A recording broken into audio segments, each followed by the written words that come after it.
I saw what you held together this week. Every single moment, the weight pressed down harder than your strength could handle, and you stayed standing anyway. Every choice to keep going when giving up would have been the easy way out. I saw it, and what I saw got written down. You delivered a proof this week, not just any week, a proof. And heaven received it as enough evidence to move what had been waiting for the right moment. Stick around until the end of this video, because before it's over, you're going to know exactly what you proved, who received that proof, and what's now in motion because of it. Let me ask you something before I keep going. This week had a weight to it that you couldn't quite name, didn't it? It wasn't exactly sadness. It wasn't discouragement. It was something deeper than that. A weight in your chest with no fixed address. You tried to figure it out and couldn't, so you just carried it anyway. Nameless, with no explanation to give anyone. And there was a moment, probably more than one, when someone asked how you were doing. And you said, "I'm fine." Maybe it was a text message. Maybe it was out loud. Maybe it was a nod of the head. But while the answer was coming out, something inside you knew you weren't telling the whole story. The hand that typed, "I'm fine," was shaking on the inside. Not from weakness, from effort. From the enormous effort of holding together what couldn't be put into words. There was that morning when you stared at the mirror before anyone else woke up. Before you put on the face the world expects. Before you slipped into the operating mode of the day. You stood there for just a second alone with yourself. No performance, no explanation. And then you took a deep breath and went. And the night you lay down and the inventory started all by itself. Not the inventory of what you accomplished, what went right, what was good. The other one, what still hasn't arrived, what's still open, what you're still waiting for. You lay there, staring at the ceiling, counting what's missing, when what you'd done that day was hold the entire world together without anyone seeing. You stood without applause, without recognition. You seek, you dedicate yourself. You do everything right, and yet abundance never comes. And the worst part, you start wondering if you're doing something wrong, if you're being heard up above, if it's meant for you at all. It's not a lack of faith or worthiness. It's a spiritual blockage that ordinary prayer alone cannot break. The Miracle Journal unblocks this in 21 days with a spiritual protocol that works exactly where your prayer doesn't reach. Along with the journal, you'll also receive as a gift the prayer guide and the Psalms manual with the most powerful sacred practices and texts to deepen your transformation. To claim your version of the journal, tap the link in the comments right below this video. Without applause, without recognition, without anyone saying they noticed how much it cost. And that's exactly what needed to happen. If you're already here watching, the like button is your public amen. Heaven records what you confess out in the open. Hit it now. What you're about to hear changes how you'll refer to this week for the rest of your life. First thing, what looked like survival this week was actually a test. Not the category of ordinary suffering, not the category of difficulty everyone goes through. A test. And tests in heaven carry completely different weight than ordinary suffering. Suffering is what happens to you. A test is what you pass. The difference isn't in the event. It's in what heaven does with the response. Second thing, before this message ends, you're going to receive a protocol. 3 concrete steps to pull what you held together out of invisibility, position your spirit to receive what's coming, and enter the week that begins from a different place than where you arrived in this week that just passed. Third thing, by the end, you'll be able to declare out loud with real certainty, not with hope that it might be true. Certainty. I proved it. Heaven received it. I'm ready for what comes. I placed you here because this word is for you. What you're about to hear isn't consolation. It's confirmation of what's already happened. Now close your eyes for a second if you can, or look away from the screen for a moment. What I'm going to show you now are the signs that what you lived through this week wasn't what it seemed. First sign, you woke up in the middle of the night this week. Around 3 in the morning, 2:30, 4 o'clock. No apparent reason, no nightmare, no noise, no alarm. You just woke up, and you lay there staring at the dark for a while before you could fall back asleep. You called it insomnia, stress, your body being out of rhythm. What it really was, your spirit processing the weight of a test while your body tried to rest. When what we carry on the inside is bigger than what we can process while awake, the spirit keeps working through the night. That waking up wasn't a malfunction of your body. It was your inner self doing what needed to be done with what you were carrying.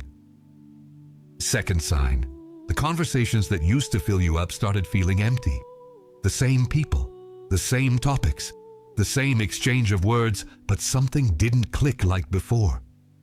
You found yourself in the middle of a conversation and realized you were only there in form, not fully present. Like the frequency had shifted and you couldn't tune into the same channel anymore. You called it being antisocial, being in a bad mood, being in your own world. What it really was, someone being moved to a different level starts to not fit into the same frequencies anymore. It's not rejection of people, it's retuning. The next level where you're being positioned doesn't fit into the conversations that the previous level could hold. That discomfort isn't distance, it's calibration. Third sign, you wanted to disappear. Even with people you love nearby, there were moments when you just wanted to be quiet, to be still, not explain anything, not respond to anything, just exist. And that urge came with a sting of guilt. Like you were failing someone by needing silence. You called it being too introspective, needing to pay attention to people, being down. What it really was, a spirit in testing needs strategic silence. It's not depression. It's not pathological isolation. It's heaven creating a chamber of silence around someone who's being prepared. When Job was in the process, his friends sat in silence for 7 days because they recognized the pain was too great. The silence you needed this week wasn't escape. It was sacred space. Fourth sign, you have this feeling that something is almost about to happen. You can't name what it is. You can't pinpoint where it's coming from, but there's a perception that something is in motion that doesn't have a visible form yet. Like the air is charged with a change that hasn't landed yet. You called it an illusion, hope trying to trick you, your way of compensating for what hasn't arrived yet. What it really was, spiritual perception of real movement. The spirit perceives what the eyes can't see yet. That almost isn't an illusion. It's the internal sensor picking up what's coming before it arrives. When it's almost here, it's because it's close enough to be felt. Now pay attention. The next sign is the hardest one to hear. It's what the enemy spent the most time trying to get you to ignore. Fifth sign. The week that looked the most ordinary was the one that weighed the most. It wasn't a week of obvious crisis. There wasn't a catastrophe with a name. From the outside, anyone looking in would say you had a normal week, and that's exactly why it was the heaviest. Because you carried it alone, without the validation that a visible crisis would give you, without the right to say it was too much because nothing extraordinarily wrong happened. But it weighed on you. It really did. The enemy worked to make this week seem ordinary, because he knew what was at stake. He knew that if you knew you were in a test, you'd prepare differently, respond with more awareness, reach the end with more clarity. So he made it look common, made it look like it was nothing, made it look like you were exaggerating the weight you felt. You weren't exaggerating. The weight was real, and the test was real. Write free in the comments if this message reached you. Close your eyes for a second. Take a deep breath. What I'm about to tell you doesn't work if your attention is divided. There's a man who appears in the oldest writings in the world in a situation that's going to feel familiar to you. Job didn't know there was a conversation happening in heaven about him. While he was living his days, while the weight kept increasing, while the things he had disappeared one by one. Up above a record was being made of every day he held on. Every morning, he got up without an answer. Every night, heaven's silence lasted longer than he thought he could endure. Every moment he stood with no audience, no validation, no explanation. He didn't know he was being watched. He didn't know that every day he endured was being recorded above, not just suffered below. He didn't know that what felt like abandonment was actually the context of a conversation he would never have access to while he was inside the process. And in the end, when the conversation came down, what was recorded was enough for what came after. What came after wasn't compensation. It was reward proportional to what had been recorded. You also don't know how much of what you lived through this week was observed from above. The second image is of a recruit in a military training camp. He doesn't know the purpose of each exercise. He only knows it hurts, that it exhausts him, that it seems excessive for what he imagines he'll need. The instructor up front knows about a specific mission this recruit is going to execute, and knows that what seems meaningless today is exactly what will be necessary when the mission starts. Each grueling exercise isn't punishment, it's architecture. It's building a capacity that the mission will require. The recruit can't see the mission from inside the training. He can only trust that the instructor knows why that particular day had that particular cost. You went through training this week without knowing the mission that justifies the cost. In both cases, what looks meaningless from below is architecture of purpose from above. Job from below was suffering. From above, it was a record of faithfulness. The recruit from below was exhaustion. From above, it was preparation for mission. You from below had a heavy week with no explanation. From above, it was a test delivered to heaven. You're in that exact position right now. Inside the process, with no access to the conversation above. But the conversation is happening. Write in the comments. Which one resonates more with you today? Job or the recruit? Let me pause for a full minute. You stood this week without knowing you were being tested. It wasn't rehearsed. It wasn't conscious. You simply responded to what the day brought, and the response you gave was the response heaven was waiting for. You answered questions that heaven asked without you hearing. The test wasn't announced. There was no visible panel, no explicit criteria, no set deadline. You answered without knowing you were answering, and the answer was enough. You carried the weight without asking anyone to see. No post, no venting, no seeking validation from anyone. You carried it in silence. And silence in the face of weight, when no one is watching, is one of the few things heaven receives as undeniable evidence of character. What you called a hard week, heaven called a test delivered. What was revealed here isn't a human title. It's what I call you when I speak to heaven about you.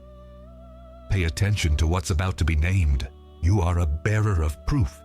It's not a title you took on. It's what you proved to be when no one was looking. I saw when you didn't fall apart alone. I saw when the weight was greater than your strength and you stayed standing anyway. I saw every night you wanted to give up and didn't. And that, holding together without crumbling when no one is watching, that's rarer than you imagine. Most people who start the week in a test don't make it to the end still standing. You did. What this identity authorizes. Stop minimizing what you held together. Stop calling dramatic what was real. Stop saying, oh, it was nothing, everyone goes through this. It wasn't nothing. It was a test delivered. And the week you were calling lost has another name now. Test delivered. You are a vessel of reward. Not as hope for luck, as a right of someone who proved it. You didn't abandon the process when the process didn't deliver visible results. When nothing on the outside confirmed it was worth continuing, you continued. I saw that. And that posture, remaining in the process without visible return, is exactly what creates the spiritual space for what's coming. Reward doesn't fall on someone who quit before. Reward finds the one who stayed. What this identity authorizes. Start expecting with authority, not anxiety. The difference between the two is enormous. Anxiety waits because it doesn't know if it deserves it. Authority waits because it knows it proved it. Whoever proves has a right to reward. Not hope? Right. You are the chosen one who passed the silent selection. Weeks like this are filters. They're not punishment. They're selection. Most people drop out before the end. Quit halfway. Loosen their grip when the weight doesn't let up. You stayed. And the act of staying was the answer to the selection. I watched the whole week. I saw every moment when the exit was available, and you didn't take it. That endurance was the selection. And you passed. What this identity authorizes. Stop asking yourself if you were chosen. Stop looking for signs that you're special, that you're on the right path, that you're inside the plan. The endurance was the answer. You're already in. The question was answered in the week that passed. Write in the comments the name of the identity that hit you hardest. And if you're not subscribed yet, subscribe now. What comes next is for those who stay. Now I'm going to give you the protocol. The protocol of the Receive test. 3 steps. Not to get what you don't yet have. To receive what's already been moved. Step 1. Name out loud one thing you held together this week that no one saw. Don't overthink it. The first thing that comes. It can be tiny. It can be the effort of getting up. It can be the conversation you had with courtesy when you wanted to slam the door. It can be the work you delivered when you had zero energy for anything. It can be the silence you kept when you wanted to explode.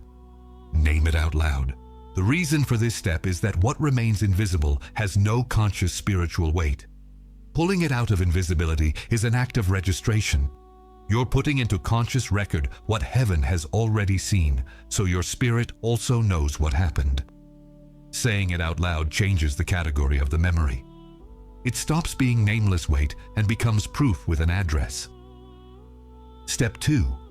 Declare out loud that this endurance was a test delivered, not a failure avoided. It wasn't, I almost didn't make it, but I did. It was, I proved something that heaven was waiting to see. The difference between those two sentences isn't aesthetic, it's spiritual. The first keeps the focus on how much it cost to survive. The second shifts the focus to what was demonstrated. And what the spirit does with the memory depends on how the memory is named. Change the name. Change what remains. Step 3. Sit in silence for 60 seconds with your hands open on your knees. Not 60 seconds of prayer. Not 60 seconds of asking. 60 seconds with hands open, which is the physical posture of someone receiving, not someone still fighting. Someone still fighting clenches their fist. Someone receiving opens their hand. The sign that the protocol has been received isn't euphoria. It's not tears. It's not chills. The sign is stillness. If silent peace comes, the protocol has been received. The absence of inner noise is the sign. If you're receiving this protocol now, write received in the comments. In the next 72 hours, 3 things will be launched against you. Not as possibilities, as certainties. First tactic, the ordinary. It's going to come as a thought like this. It wasn't that big a deal. Everyone goes through this. You're exaggerating the importance of what you lived through. It's going to arrive with the voice of maturity, humility, common sense. It's going to make it seem like giving weight to your test is arrogance. It's not arrogance. It's discernment. The tactic of the ordinary erases the value of the test before you can register it. If you disqualify what you held together, the memory doesn't carry the correct weight, and the spirit doesn't position itself to receive what was moved. The defense is simple. You already named it out loud. The record was made. It can't be undone. Second tactic, wrong anticipation. It's going to come as spiritual impatience. It's going to make you expect the reward in the wrong place, the wrong format, the wrong time. And when it arrives, you won't recognize it because you were looking somewhere else. The tactic isn't to stop the reward from arriving. It's to stop you from receiving it when it does. The defense is to keep your gaze open, not fixed. The reward rarely arrives from the angle you were expecting. Third tactic, comparison of speed. It's going to show up disguised as genuine faith in others. They received faster. Their test seems to have counted for more. Heaven answered sooner for someone who seems less deserving. It's going to use someone else's blessing to make you doubt that your test was accepted. The test has no comparison of speed. The response time is specific to what's being built. The reward for what you proved doesn't run on the same clock as what someone else proved. Comparing speed is like comparing two different fruits, expecting them to ripen on the same day. And after these three external tactics comes the internal enemy. The voice that says, if it were real, you'd already feel different. This is the most dangerous one, because it confuses the absence of euphoria with the absence of movement. The protocol was received with stillness, not emotional explosion. Heaven moves in silence. The reward that's coming doesn't arrive with fanfare you can hear before it gets here. It arrives quietly, and the voice that says, you don't feel anything, lies. Stillness isn't absence. It's the presence of something that doesn't need noise to exist. Write protected in the comments. The decree has been sealed. Now close your eyes. Plant your feet on the floor, both of them. Feel the contact with the ground. Place your hands open on your knees. Breathe. There's a weight you carried this week that isn't yours to carry anymore. It served its purpose. It was a test. It's no longer a burden. And burdens that have served their purpose can be handed over. Hand over now the nameless weight you carried this week. You don't need to know its name to let it go. It knows its own name. You just need to open your hand. Hand over the doubt that what you went through was worth anything. That doubt has no basis anymore. It was worth it. It's recorded. You can let it go. Hand over the anxiety of not knowing when the reward will show up. Letting it go isn't giving up on waiting. It's stopping the squeezing of what's coming with the force of anxiety. What's coming arrives faster when the hand is open. Now I speak. I saw the morning you stood in front of the mirror before anyone else woke up. Before you put on the face of the day. Before you slipped into the operating mode the world expects. You stood there looking at yourself with no performance, no filter, no explanation to give. And then you took a deep breath and went. I was there. I saw the "I'm fine" you sent with a shaking hand. I saw the effort it took to hold together what couldn't fit into words in a two-syllable answer. I saw what was underneath that response. I saw how much it cost to smile while carrying what you were carrying. I was there too, and what I saw in those 2 moments wasn't weakness. It was the exact opposite. What I saw was someone who chose to keep going when they had every right to stop. Someone who held on to what wasn't easy to hold without asking for applause, without announcing the cost. That has a name in heaven. The name is faithfulness in the invisible. And faithfulness in the invisible is the one thing I evaluate with different weight than everything else. Anyone can be faithful when everyone is watching. You were faithful when no one was watching. That's rare. That's what proves who you really are. And what's coming now isn't generic reward for being good enough. It's specific reward for what was specifically proven. What you held together in the invisible is going to be honored in the visible. What you carried in silence is going to be answered out loud. What no one saw is going to be seen. I'm moving what was waiting for this moment. I wasn't waiting for you to be perfect. I was waiting for you to get through this without giving up. You got through. And what was waiting for this moment is now in motion. You're not the same person you were at the beginning of this week. And you won't be the same person you were when this message started. Say it out loud now. I proved it. Heaven received it. I'm ready for what comes. Say it again. Louder. I proved it.